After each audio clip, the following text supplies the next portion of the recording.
ඔයාලා හැමෝටම ඉතින් අපි දැන් ඉන්නේ මයිලපිටියේ. ඉතින් අපේ මේ vlog එකෙන් යන්න සූදානම් වෙලා ඉන්නේ ලංකාවේ තියෙන පළවෙනි තේවත්ත බලන්න යන්න.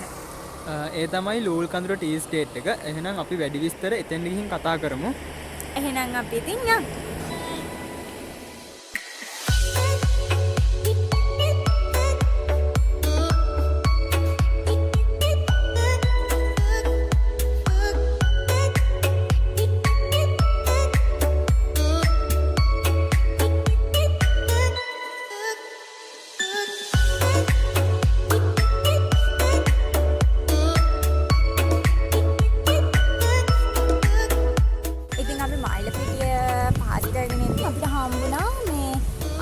ඉතින් අපි ආඩත් කන්න දීලා අපි ගමන යන්න තමයි දැන් ලෑස්ති.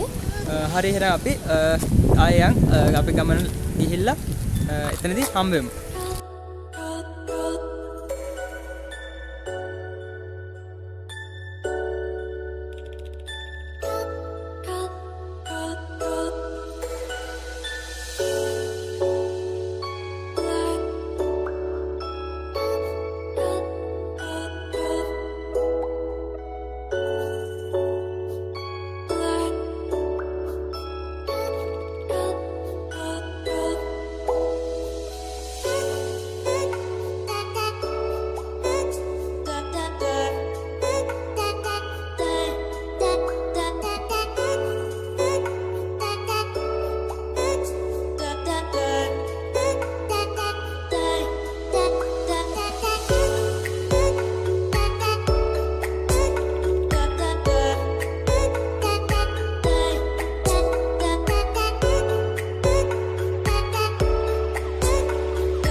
මෙතන පොඩි විලක් තියෙනවා.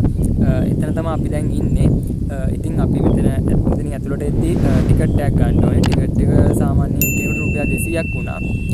ඉතින් ටිකට් එක අරගෙන අපි එතනදී ඔයාලට කියන්න ඕනේ ටිකට් එක අරගෙන ටිකක් ඉස්සරහටදී ටිකට් චෙක් කරන තැනක් තියෙනවා. එතනදී අපිට තේ එකක් වුණත් බොන්න පුළුවන්. මෙහෙන් ගන්න හොඳ තේ තමයි තියෙන්නේ. ඉතින් අපි ඒකත් බිල දැන් ටිකක් ඉස්සරහට ආවා. ඒතකොට තමයි මෙතන මේ පොකුණ හම්බුනේ.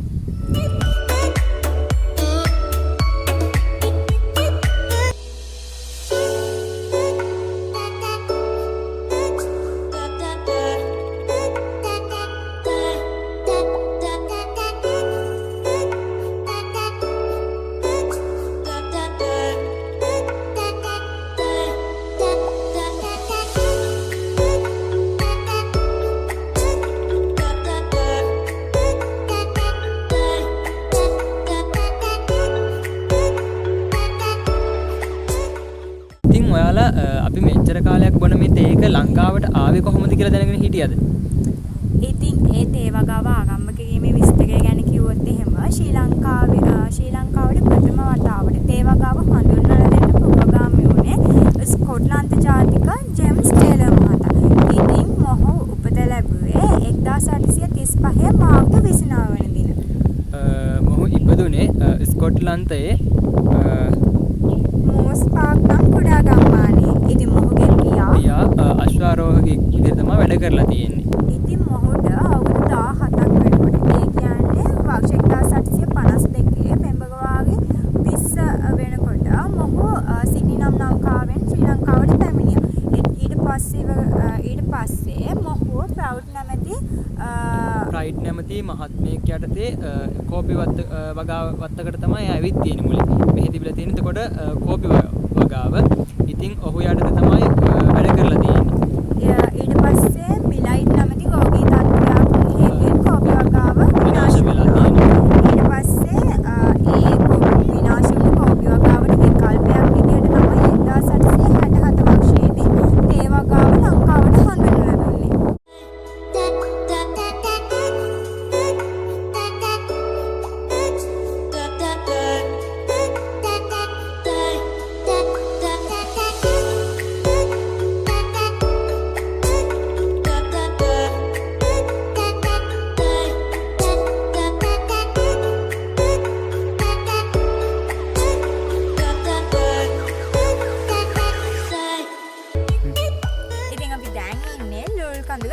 තේවතියායේ.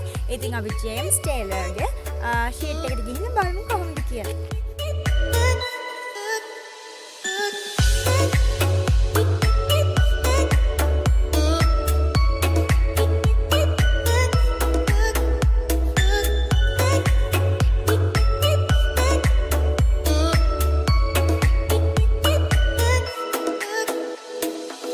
ඉතින් අපි දැන් ඉන්නේ ජේම්ස් ටේලර්ගේ ෂීට් එකේ. ඉතින් මෙයා මෙතන වාඩි වෙලා වික්ටෝරියා ජලාශය දිහා බලාගෙන ලෝල්කඳුර වතුයායේ ඉතිරි අනාගතය ගැන තමයි සැලසුම් කරලා තියෙන්නේ. ඉතින් මාර ලස්සනයි. මෙතෙන්ට view පල්ලෙහා view එක ඔක්කොම පේනවා. කඳුපන්දි ගණනාවක් පේනවා මෙතන අපි ඉඳගත්තාම. දැන් නම් මීදුමට ටිකක් වැහිලා තියෙන්නේ. ඉතින් මාරම ලස්සනයි. මාර view එකක් තියෙනවා. ඔයාලත් අනිවාර්යෙන් ඇවිල්ලා බලන්න. ගොඩක් දේවල් දැනගන්න ඉගෙන ගන්න පුළුවන් තැනක් තමයි ලූල්කඳුර වතුයාය කියන්නේ. ජේම්ස් ටේලර් මහතා ගැන තවදුරටත් විස්තරයක් කරොත් එහෙම ඔහු තමන්ගේ ජීවිත කාලය පුරාම හිටිය තනිකඩව.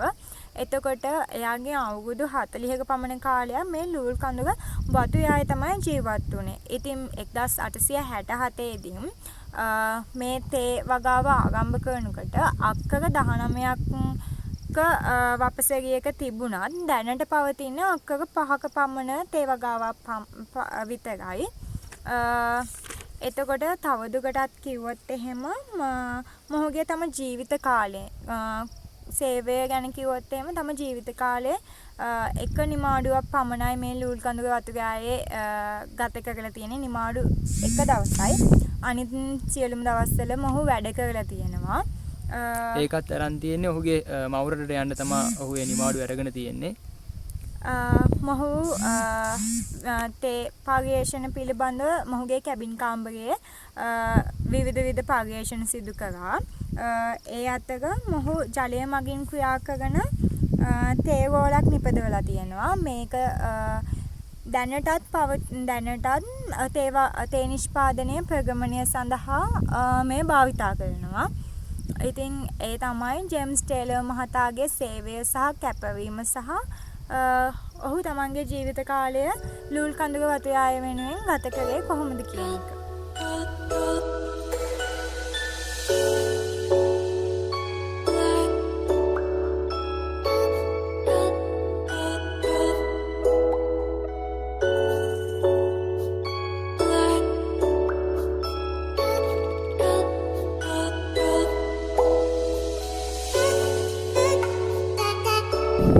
ඉතින් අපි දැන් ඉන්නේ කොණ්ඩගල කඳු මුදුනේ. අපි ජේම්ස් ටේලර් ෂීට් එක ළඟට ගිහිල්ලා ආවි කොණ්ඩගල කන්ද නගින්න. මෙතන තියෙන්නේ 360 view එකක්. මෙතන නැංගහම අපිට දෙල්තොට, මහනුවර, හඟුරන්කෙත ඒ වටේටම තියෙන view එක බලා ගන්න පුළුවන්. කඳු මුදුන් ගණනාවක් අපිට මෙතන නැංගහම පේනවා. මාර ලස්සන view එකක් තියෙන්නේ. ඔයාලත් එන්න බලන්න. ඒ වගේම අපිට මේ කන්ද දිගටම යන්න පුළුවන් නේ. ඔව්. එතකොට මේ හයික් එක යන්න විනාඩි 20ක විතර වෙලාවක් තමයි යන්නේ. එච්චර අමාරු නෑ. කන්දේ මුදුනම ටික තමයි පොඩ්ඩක් අමාරු. ගල්අඩි පාරක් තමයි තියෙන්නේ කන්ද මුදුනට නම් චුට්ටක් එනකොට අමාරුයි. ඒ වුණාට ඒ අමාරුකම් ඔක්කොම නැති වෙනවා කන්ද මුදුනේ තියෙන ලස්සන view එක දැක්කහම. එතකොට මේ කන්ද මුදුනේ view එක එහා කොනේ ඉඳලා මෙහා කොනටම යන්න පුළුවන්. තව එතකොට කිව්වොත් එහෙම මේ ඉතින් මේ කොණ්ඩගලට එන්නේ කොහොමද කියනවා නම් පොඩි ගල්අඩි පාරක් තමයි තියෙන්නේ. කන්ද මුදුනට එනකොට නම් පොඩක් අමාරුයි. ගල් අතරින් ටිකක් නගින්න තියෙන්නේ. ටිකක් විනාඩි 20ක විතර හයික් එකක් තමයි මේ තියෙන්නේ. කන්ද තියෙන්නේ. ලොකු අපහසුතාවයක් නෑ කන්දට නගින්න.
ඉතින් අපි ආවේ හංගුරන් ගෙත පැත්තෙන් අද එද්දී ඒ පැත්තේ පාර ටිකක් අමාරුයි. ඒ කියන්නේ අතුරු මැප් එකේ පෙන්න පාර බලාගෙන තමයි අපි ආවේ පැත්තෙන්.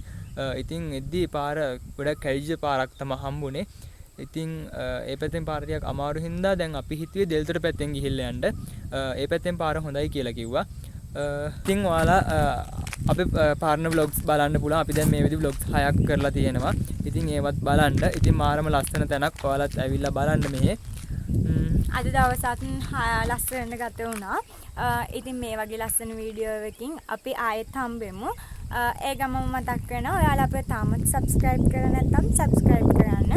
ඒ වගේම Facebook එකෙමුත් TikTok එකෙමුත් අපිව follow කරන්න පුළුවන්. අපි Facebook එකට අපි photos upload කරනවා. ඒවත් ඔයාලට බලන්න පුළුවන්.